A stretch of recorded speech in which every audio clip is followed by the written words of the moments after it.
মোটেও ওটা ভাঙন না। পরিবারের মধ্যে আমাদের যে পারিবারিক সম্পর্ক সেটা যথেষ্ট ভালো আছে,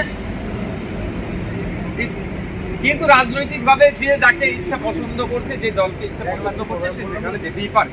তবে কাসেম ভাইজান তৃণমূলে যাওয়াটা একটা দুর্নীতিগ্রস্ত দলে যাওয়াটা মানুষজনটা ভালোভাবে মেনে নিতে পারছে না। আপনি মামলা জীবনের কথা বলছিলেন, আজকে মুখ্যমন্ত্রী আসবেন, জিজ্ঞেস করবেন মমতা বন্দ্যোপাধ্যায়কে যে আপনাদের দলের কতগুলো জেনারেল সেক্রেটারি। দেখুন, ওটা তো একটা রাজনৈতিক কোশ্চেন। আর এখানে মুখ্যমন্ত্রী হিসাবে আসছেন, তিনি দলের প্রধান হিসাবে আসলে তাকে এই কথাটা আমি নিশ্চিতভাবে সুযোগ পেলে জিজ্ঞাসা করতাম। তবে এখানে সুযোগ পেলেও আমি সে কথা জিজ্ঞাসা করবো না, কারণ এটা একজন মুখ্যমন্ত্রী হিসাবে আজকে বিধানসভায় আসছে। কোনো সময় যদি নবান্নে যাওয়ার সুযোগ হয়ে যায়, যদি হয়, তাহলে ওখানে গিয়ে যদি সময় পাই তাহলে জিজ্ঞাসা করবো। ভাঙড়ে আপনার আমার থেকে গুটি কয়েক তৃণমূলের কিছু বিধায়ক নেতারা আছে, সৌজন্যতার সম্পর্ক আমরা রাখি, আপনারা জানেন ভালো করে। সেই ক্ষেত্রে মাঝে মধ্যে ফোনে হাই হ্যালো হয়।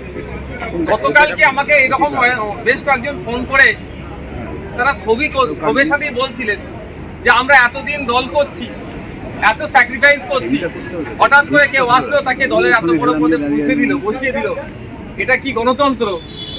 আমি তাকে উল্টে জিজ্ঞাসা করেছিলাম একটা কথা, তারা এই কথা বলে রাখি।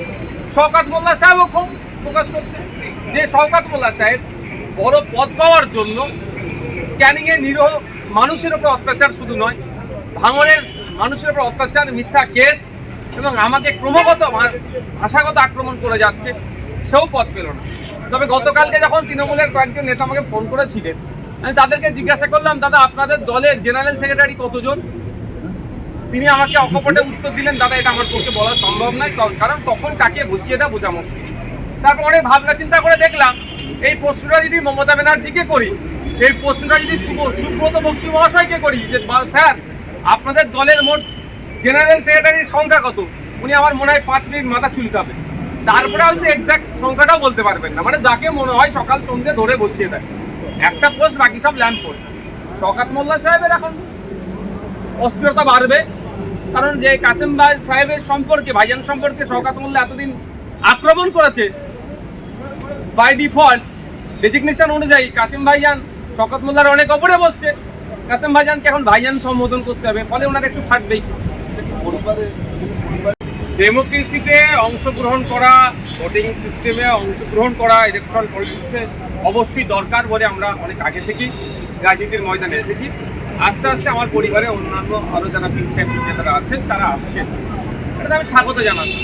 তবে ব্যাপারটা হচ্ছে দল চয়নের ক্ষেত্রে একটা দুর্নীতিগ্রস্ত দলকে চয়ন করে দেবেন, ফলে এখানে অনেক সমালোচনা হচ্ছে, আলোচনা হচ্ছে, এখানে অনেক চর্চাও হচ্ছে। এতটুকু বলবো যে দলটাতে উনি নাম লেখালেন সেটা একটা দুর্নীতিগ্রস্ত দল, যেই দলের অপদার্থতার জন্য, যেই দলের ব্যর্থতার জন্য, নোংরামির জন্য, চুরির জন্য যে 26,000 চাকরি বাতিল হয়েছে, তার মধ্যে অনেক যোগ্য আছে, আজকে যোগ্যগুলো রাস্তায় পড়ছে।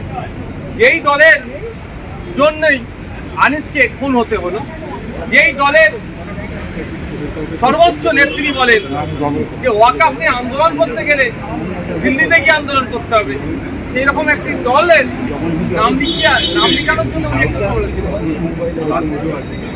প্রকাশ করছেন বিধায়ক